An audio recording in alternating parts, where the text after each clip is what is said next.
Olá, está no ar mais um programa Universidade Aberta. A entrevistada dessa semana é Maria do Carmo Nassif, psicóloga, psicoterapeuta e escritora. Há 12 anos, Maria do Carmo escreve textos para essa época, para a época natalística. Maria do Carmo, seja muito bem-vinda aqui na Universidade Aberta. Muito obrigada, o prazer é todo meu.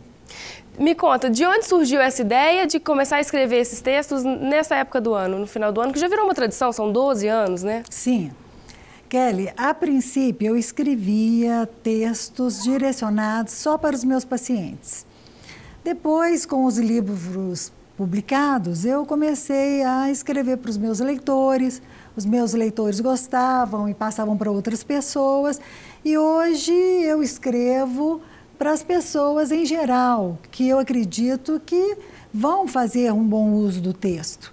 Então, quando eu estou escrevendo, eu medito, inclusive, para que o texto chegue para aquelas pessoas que vão fazer um bom uso do texto, que estão necessitando do texto, que vão ser ajudadas pelo texto, de alguma forma.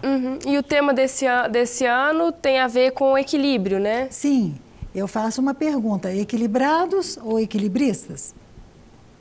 E do que se trata? Uma introdução, um resuminho geral do texto? Sim, o texto versa sobre a necessidade de sermos eternos equilibristas. Por quê? Porque a vida, ela está sempre nos trazendo nuances sombrias, luminosas, adversidades, alegrias, tristezas, e nós precisamos acolher todas essas situações como um verdadeiro equilibrista, para a gente não cair, não é? Certo. Ou se cair, você conseguir levantar. Então, a gente está sempre nessa corda bamba, como se estivesse numa corda bamba, porque a vida é mesmo feita de riscos. Certo, no texto você até tem até uma metáfora que você cita, que é com relação ao Pinóquio, que é um boneco de madeira que vira gente. E, na verdade, no texto você faz que a gente passa por um processo contrário. A gente nasce menino e vira depois madeira, né? Que relação ou que tipo de causa isso traria para o indivíduo? Tá, então vou explicar o que é que eu quis dizer com isso. A questão é que o nosso processo educacional nos condiciona a castrar a nossa espontaneidade, a nossa criatividade, em prol de uma segurança coletiva. Nós vivemos em sociedade, então nós precisamos atingir o que a gente chama normalidade. Nós precisamos ser uma pessoa normal. Em nome dessa normalidade, a criança é cerceada na sua criatividade, na sua espontaneidade. Então, aí que vem a metáfora Pinóquio. Por quê? Porque o Pinóquio, a história do Pinóquio, é um fantoche que vira um menino. E no nosso condicionamento, nós nascemos meninos, meninas, e com esse processo de condicionamento, proibições, não toque, não mexa, não faça, você vai criando tensões, não pule, não corra, você vai criando tensões, amarras, e aí se tornando mais petrificado, você vai perdendo essa espontaneidade. Engessa. Engessa, exatamente. E mais tarde, o que vai acontecer? O seu corpo vai apresentar essa história circunscrita e provavelmente vai criar sintomas e adoecimentos no sentido de desamarrar essas tensões. Por quê? Porque o nosso corpo é feito para expansão. Nós, seres humanos, viemos aqui para nos expandir, para nos desenvolver, para desenvolver nossas potencialidades. E esse processo não pode ficar amarrado. Então, nós pretendemos que com essa consciência nós consigamos, com movimentos, com exercícios, com autoconscientização, desfazer essas amarras. Certo. Você fala muito de equilíbrio no texto e faz uma relação de equilibrado e equilibrista. Que diferença você enxerga nesses dois conceitos? Sim. Muitas vezes o equilíbrio é confundido com o estar estático. As pessoas acham que ser equilibrado é estar estático, é fazer tudo do jeito certo. Mas, na realidade, nós fomos feitos para um movimento. E a vida não é essa coisa de estar estático, seguro. A vida é cheia de riscos, a vida é cheia de nuances. Nós temos alegrias, tristezas, encontros, desencontros, fracassos, sucessos. Então, nós precisamos desenvolver o quê? Essa habilidade de ser um equilibrista. Um momento nós estamos no alto, outro momento nós estamos no baixo da vida. Então, se você consegue ser um equilibrista, você, sem perder o seu centro, você vai conseguir driblar essas situações com humor, com um senso de leveza, com um senso de aventura, olhando a vida como um eterno desafio. Cada dia é um desafio. É importante que a gente entenda que, assim, essa questão do equilibrista é a gente entender que existe um ponto e que a gente vai passar por dificuldades e vai passar por momentos felizes, né? E o equilibrista está nesse sentido, de entender esse ponto. Sim, de ou entender, de visualizar. De acolher. Saber que ele precisa acolher também as tristezas, o lado sombrio que é inerente ao ser humano. O ser humano não é só bonzinho, não é só generoso. O ser humano também, ele é capaz de tudo. Ele é capaz de tudo de bom e de tudo de ruim. E o ser humano, ele tem tudo dentro de si. E ele precisa administrar e conhecer também do que ele é capaz. E também conhecer o seu lado sombrio para poder administrar, para acolher e administrar. Então, ele precisa ter essa consciência da sua condição de humanidade, que abrange esses mais diversos aspectos. Que tipo de ações ou o que fazer para poder ser um equilibrista, para sair desse ponto de equilibrado, de gesso, de engessado, né? Ou sair ali do lado contrário para se tornar um equilibrista? Sim, eu coloco, inclusive no texto, a importância de você conhecer o seu corpo, de você prestar atenção no seu corpo. O seu corpo o tempo todo manda mensagens para você e você precisa prestar atenção, decifrar as mensagens, não simplesmente pegar um analgésico e anestesiar uma dor, sem decifrar o que é que seu corpo está te dizendo. Então, essa autoconsciência é muito importante. Outra coisa, permitir que o seu corpo se movimente.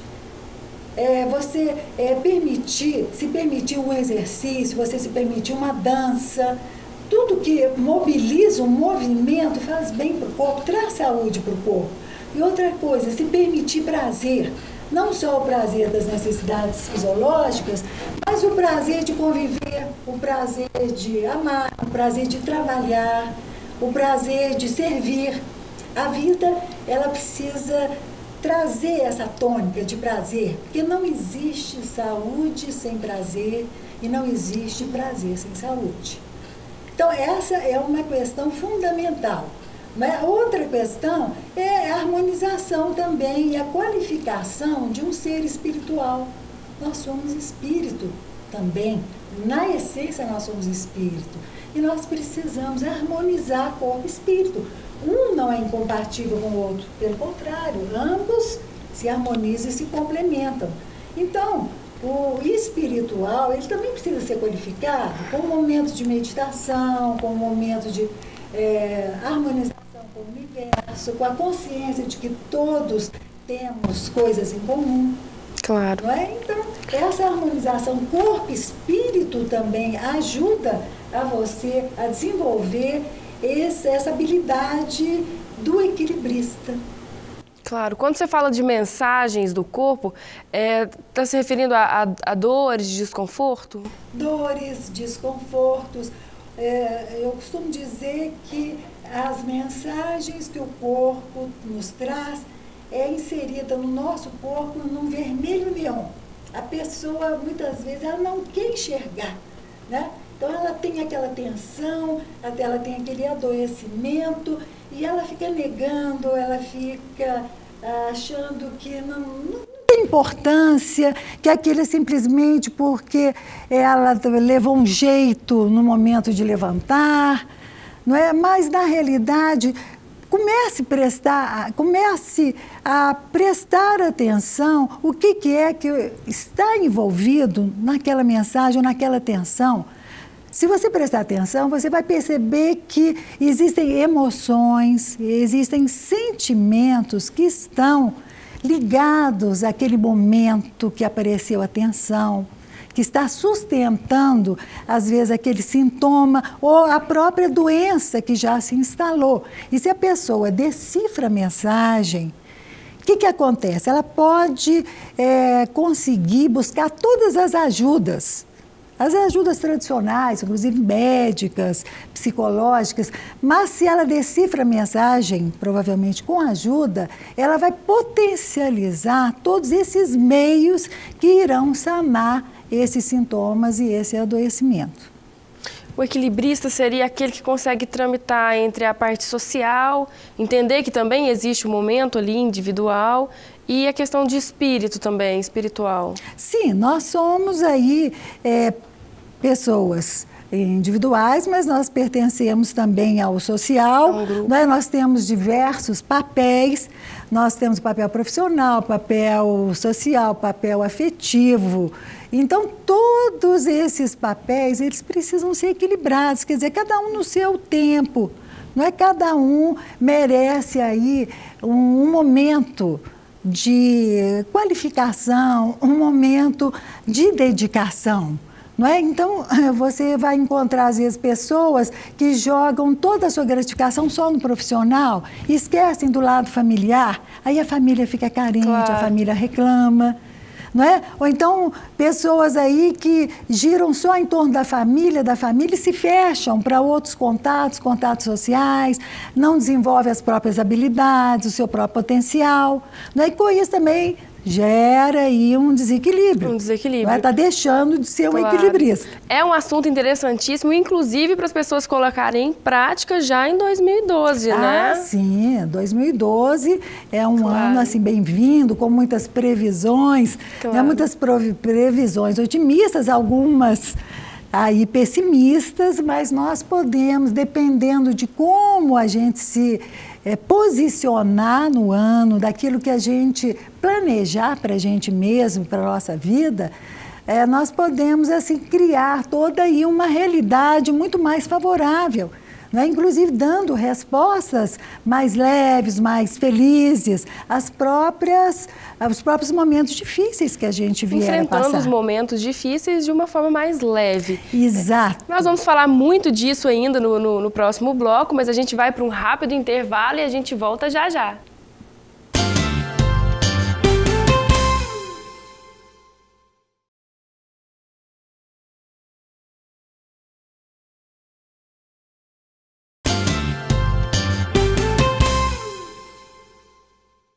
Estamos de volta com a segunda parte do programa Universidade Aberta. Esta semana nós estamos entrevistando Maria do Carmo Nassif, ela que é psicóloga, psicoterapeuta e também escritora. Nós estamos falando aqui sobre uma mensagem que ela passa no final do ano, já há 12 anos que ela já vem com essa tradição. Maria do Carmo tem também as suas publicações, né? Sim. São 3 publicações. Sim. E como é que surgiu essa ideia de escrever esses livros? Tem um, inclusive, que é até em parceria. Sim. Esses livros foram 3 convites. O primeiro surgiu de um convite de um trabalho premiado em São Paulo, junto com uma psicóloga de Belo Horizonte. E nós fomos premiadas e, a partir daí, veio o convite para se escrever o Libere Sua Competência. Esse Libere Sua Competência é um livro muito vendido, muito apreciado. A partir dele veio o convite para escrever para o SENAC, Gestão de Pessoas, e também a partir do segundo veio também um terceiro convite para escrever o livro Relacionamento Interpessoal, que também faz parte de uma coleção. E esses livros são direcionados para as pessoas em geral, tanto para o autodesenvolvimento pessoal e profissional. As pessoas vão encontrar nos livros capítulos sobre autoestima, sobre relacionamento interpessoal, sobre o equilíbrio das emoções, sobre administração de poder. Então, acredito que as pessoas vão encontrar sempre alguma coisa que irá ajudá-las. É uma boa dica até para presente de final de ano, né? Ah, sim. Eu, pessoalmente, recomendo. Voltando a falar do texto que a gente discutia agora no primeiro bloco, Sim. Você cita muito a questão da aceitação, ou da pseudo-aceitação, daquela falsa aceitação, que de repente é imposto desde o nascimento, na verdade, né? Desde criança. Sim. O que acontece, Kelly, é que todo ser humano necessita de ser aceito, ser visto, valorizado e aceito.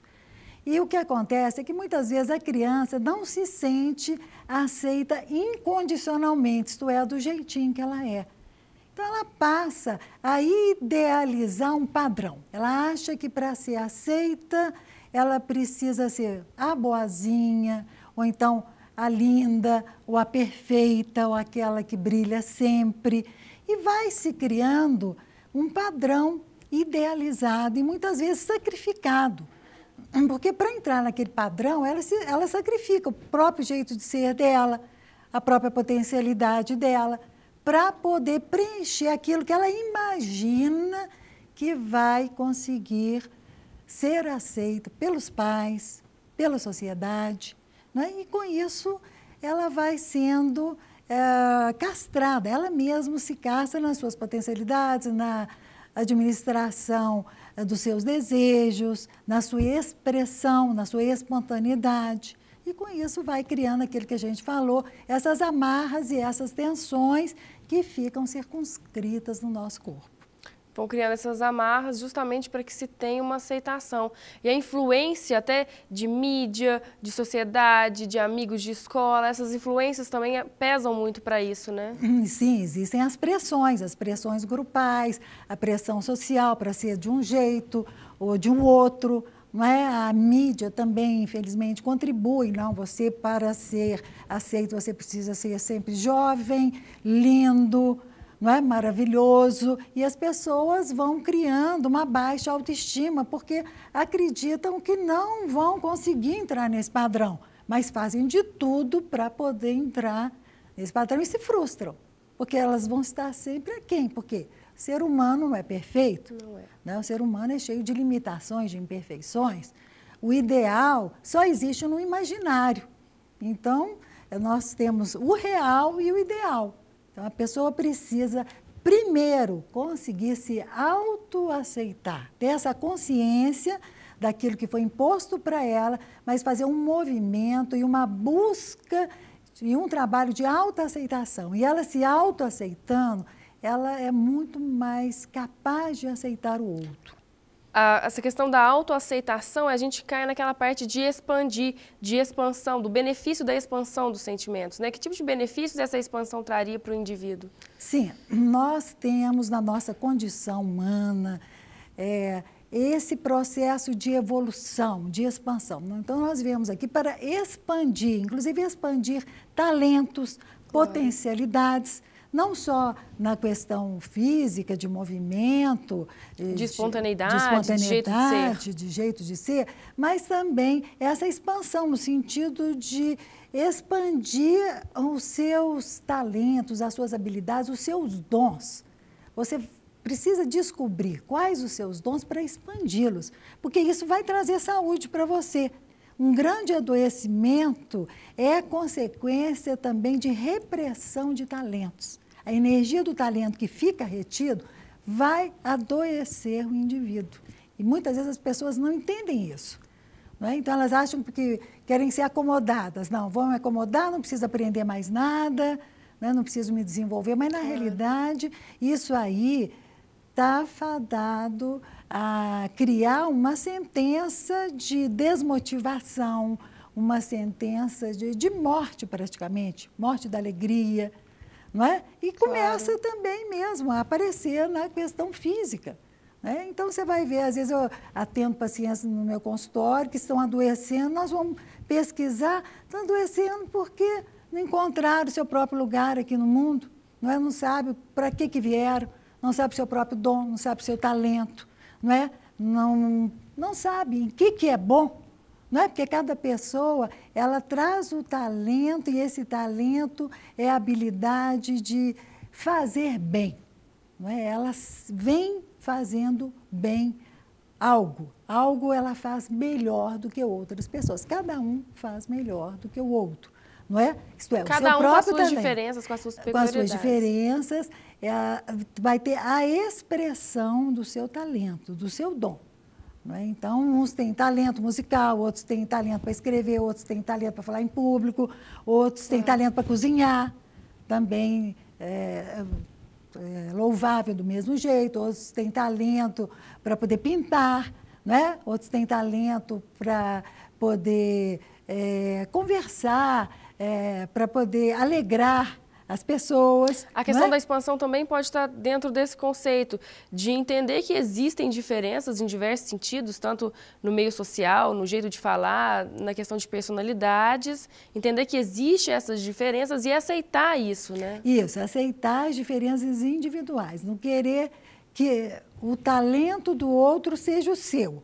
Saber que o outro tem um talento, mas você tem o seu. Então, descubra o seu e desenvolva o seu, ao invés de ficar invejando o talento do outro e querendo o talento do outro para si. Ou tentando seguir um padrão que foi imposto ali, né? Exatamente, que é o padrão idealizado. Não, vá buscar o seu genuíno. Você vai encontrar. Se você procurar, você vai encontrar o seu talento genuíno. E você vai ser você. E você vai ser valorizado e reconhecido pelo seu talento. Agora, Maria do Carmo, no texto você fala muito de criança interior.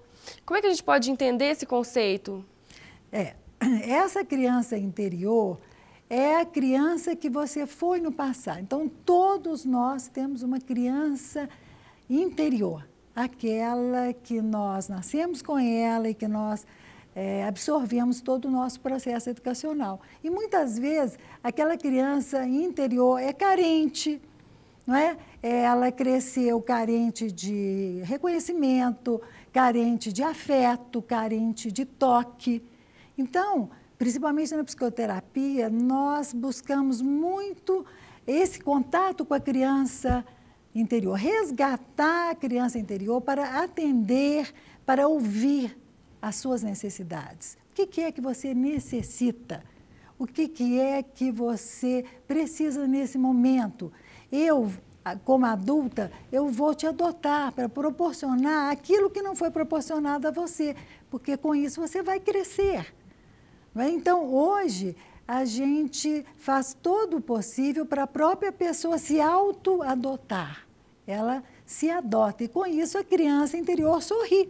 Então, é muito bonito ver no consultório momentos em que a gente faz uma regressão, em que a pessoa entra em contato consigo mesmo, com a sua própria criança interior. Então, umas pessoas se emocionam, não é? Choram, se sensibilizam, mas, assim, o resultado é sempre muito lindo, porque a pessoa sai renovada, não é? E motivada, incentivada a essa autoadoção. Tem também a questão da troca de vibrações, né? No sentido de transmitir ali sentimentos mais generosos. Ah, sim. Essa questão de troca de vibrações é o seguinte: a vida só acontece quando eu troco vibrações. O que quer dizer isso? Quando eu troco vibrações comigo mesmo, quando eu converso comigo mesmo, quando eu jogo uma energia positiva para mim mesma e também para o outro. Então, essa troca é uma troca consigo mesmo e uma troca com o outro. E nós podemos até aproveitar esse espírito natalino, de final do ano, que as pessoas estão mais sensibilizadas, estão mais abertas a receber mensagens para poder resgatar nosso espírito de solidariedade, a nossa empatia, a nossa habilidade de se colocar no lugar do outro. Não é? Isso faz bem para a gente mesmo, né? Fazer o bem faz bem para a gente. É uma troca, né? Uma troca. Quando você serve, você recebe. Quanto mais você servir, mais você vai receber. Claro. Né? E mais você vai ter para dar. Claro. Né? Então, a vida é esse movimento de mão dupla. Não é? É o dar e receber. Então, nada de se isolar, né? Nada de ensimesmar. Claro. Né? Então, vamos... Adorei ensimesmar. Esse ensimesmamento, ele também é adoecedor, né? Porque nós precisamos das vibrações uns dos outros, porque senão nós enlouquecemos. Claro. Né? Esse é o grande risco que se corre quando a pessoa se isola. Claro. Maria do Carmo, eu quero agradecer muito a sua presença aqui. Nosso tempo já acabou, infelizmente. Mas seja sempre muito bem-vinda aqui na Universidade Aberta. Muito obrigada. É um prazer estar com vocês de novo, estar aí com os nossos ouvintes. E espero aí que, pelo menos, às vezes, quem sabe uma palavra, né, alguma coisa que toque o seu coração, dê frutos e faça você refletir e faça você melhorar um pouquinho mais no próximo ano, não é? Se sentir mais generoso consigo mesmo, com a vida, com as outras pessoas. O importante é isso. É a gente passar coisas boas para todos nós. Ser bom, essa questão de ser bom, generosidade é um trabalho, né? Você vai trabalhando isso no dia a dia. Né? Exatamente. Uma ação de cada vez. É uma ação de cada vez. Um pouquinho que você fica melhor a cada dia, isso já basta, não é? Isso já te enriquece como ser humano. Claro. Mais uma vez, obrigada. Eu que agradeço. E a você, obrigada pela audiência. Nós nos vemos no próximo programa. Até lá!